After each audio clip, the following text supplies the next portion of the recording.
Hi, my name is Meelis Kull. I'm Associate Professor of Machine Learning at the Institute of Computer Science, University of Tartu. What we'll do next is to have a chat with artificial intelligence, and it's a ChatGPT-based model that I will be discussing with about AI and AI politics and impact of AI for the society. I just came back from an event in Brussels, so AI will interview me about that. I think we're now ready to start to talk with AI. Okay, from my side, we are ready to start. Welcome everyone. I'm thrilled to have Meelis Kull with us today. As you may know, Meelis is an associate professor in machine learning and has recently come back from a high-level AI policy workshop in Brussels. Today, we have the privilege of hearing directly from him. Let's kick it off. Meelis, could you please give us an overview of the event in Brussels? Sure, happy to do so. It was an event, one-day event called A Sovereign AI Research Policy for Europe's Future. And it was organized by the German representation in Brussels. Very nice event with participants from mainly Germany, France and Poland. Some ministers, some scientists, different members of the parliament, European Parliament. Very interesting discussions we had. That sounds like quite a gathering. Being part of such important discussions is indeed a privilege. The event had two parts, political and technical. Could you tell us more about the political discussion? What were the main points that were raised? Sure, happy to do. The political discussion had the goal of identifying the core elements of a sovereign European AI policy, discussing about what is our way forward in what are the main goals? Because in the current state, it's the US that has been leading the development of large language models. So we're discussing about how to push Europe forward in AI. It's really crucial for Europe to establish a strong presence in AI, given the dominance of the US. Could you share some of the proposed strategies to boost Europe's advancement in AI as discussed in the event? I mean, first of all, I wouldn't say it's full dominance of the US. There is a lot going on in Europe as well. In particular, the goal of Europe is to bet on the trustworthy AI to ensure that AI is following the European way of living, being ethical, but also being secure, safe. All that is something that Europe tries to achieve. That's interesting. The focus on ethical and trustworthy AI indeed aligns with the European way of living. Let's move on to the technical discussion. Can you highlight some of the major points that were discussed there? I mean, actually, during that event, or just the same morning, there was a bit of news coming about a leak that had revealed that what some of the next steps in European strategy are. That includes building AI factories, as it would be called, to really combine all the hardware that is needed to build and use AI with the excellence of people around it. So that was one of the core topics. The idea of AI factories is fascinating. It seems that such holistic approach could really drive forward Europe's AI strategies. Now let's move to your panel, AI and skills. What was your presentation about? I'm sure the audience would love to hear about it. Indeed, so I was invited to be part of the panel discussion about AI and skills. And what we covered there was, well, all kinds of challenges that we face in the education and more broadly, not only education of students, pupils, but also adults, also the whole community of, well, the private sector, leaders of companies to find ways to take up AI. So all these kind of directions were discussed. That's very insightful. It seems that the development of AI skills across all sectors plays a pivotal role in advancing AI. Could you share some of the key challenges and proposed solutions discussed in the panel? Some discussions were about what kind of skills are needed, and some other were about kind of how to achieve it.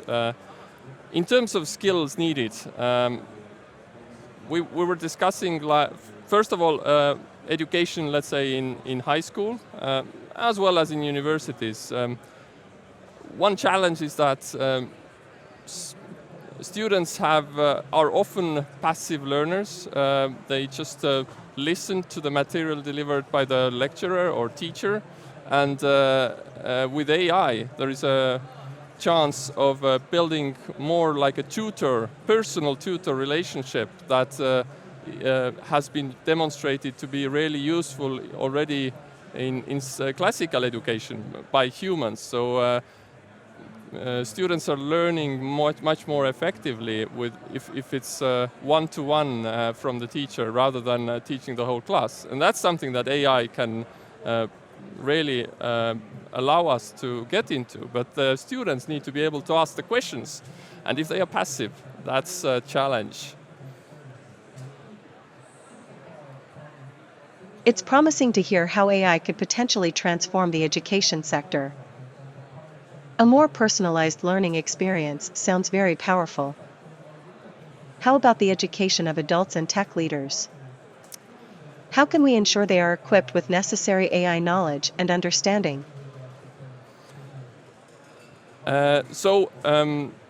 Something that I think almost any organization in the future would need is kind of a head of data or head of AI. All these combined. So it's important for the company to know, first of all, what can be done with AI, but then more technically, what kind of data are needed to achieve all that.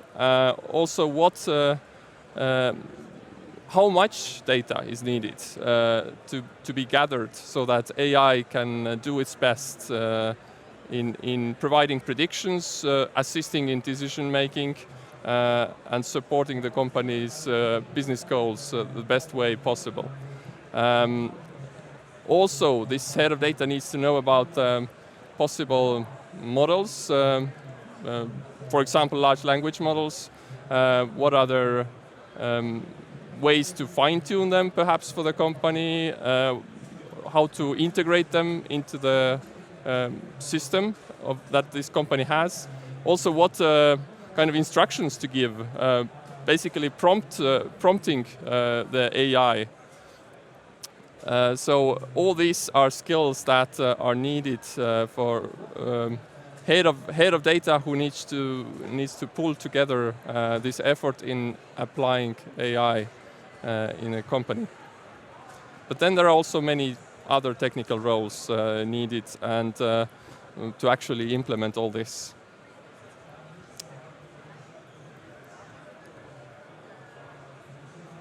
It's evident that AI literacy is important for businesses.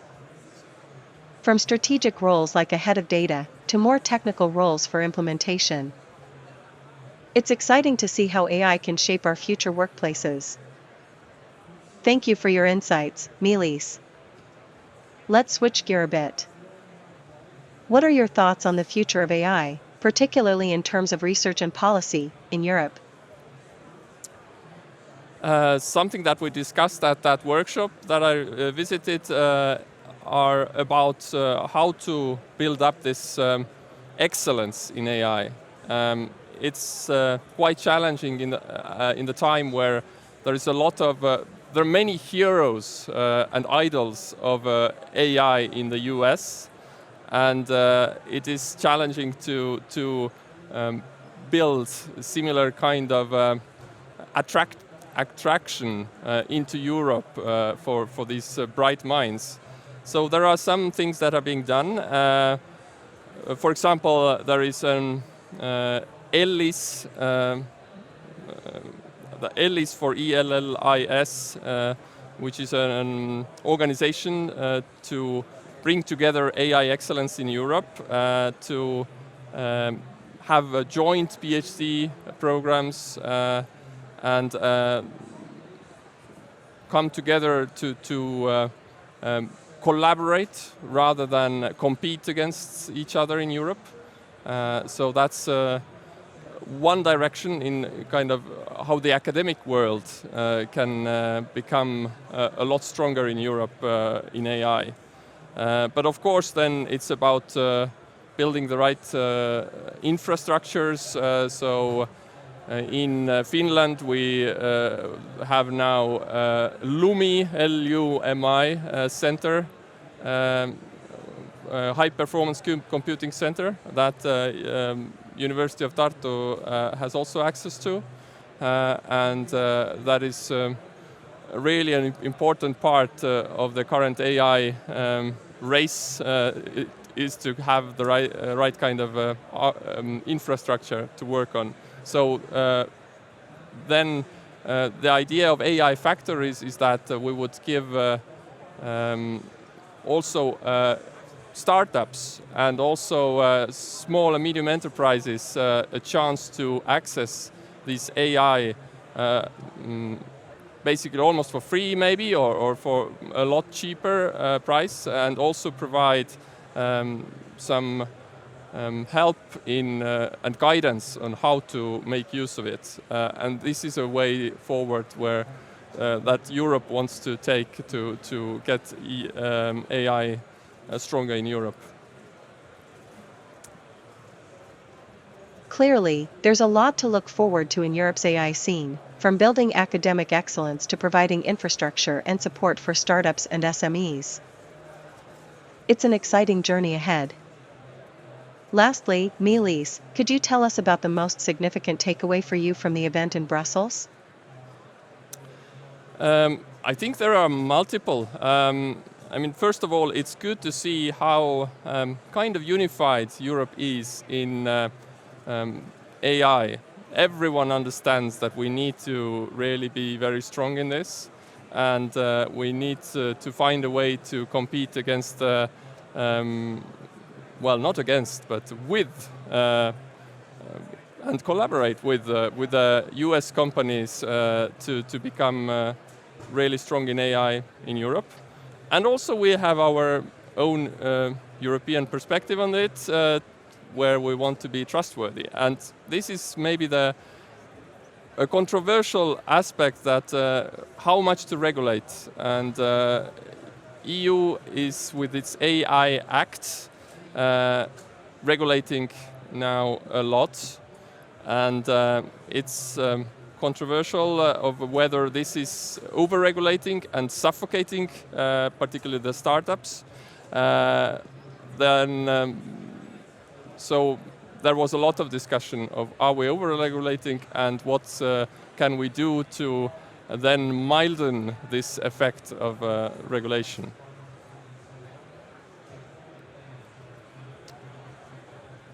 It's a delicate balance to strike, striving for a powerful presence in AI while upholding European values and practices.